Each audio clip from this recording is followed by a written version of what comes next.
काही शिक्षक आपल्याकडं मुलींची जी एक्झाम घेण्यासाठी आलेले आहेत त्यांचं आपल्या जिजामाता विद्यालयाच्या वतीनं हार्दिक हार्दिक स्वागत.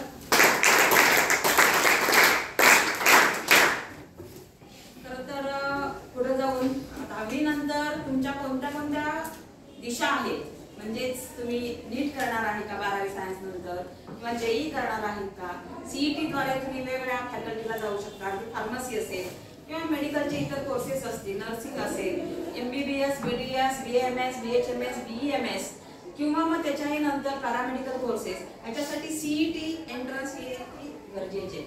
आणि सगळ्यात महत्त्वाचं हल्लीचा नॅशनल करिक्युलम असेल त्याच्यामध्ये NCERT येतं, UPSC येतं, ICSE बोर्ड येतं आणि अनेक प्रकारच्या परीक्षा ज्या सेंट्रल आणि स्टेट गव्हर्नमेंट घेत असतं त्यातला आपला विद्यार्थी मराठीला कुठं कमी पडू नये यासाठी वेगवेगळ्या अकॅडमी इथं प्रयत्न करतात, मुलांचा अभ्यास घेतात, त्यांचं बेसिक फाउंडेशन तयार करतात की जेणेकरून ते विद्यार्थी त्या एक्झामद्वारे सिलेक्ट व्हावे प्रोफेशनल कोर्ससाठी, मग मेडिकल असेल किंवा इंजिनिअरिंग असेल. आणि प्रोफेशनल कोर्सेसलाच हल्ली मागणी आहे.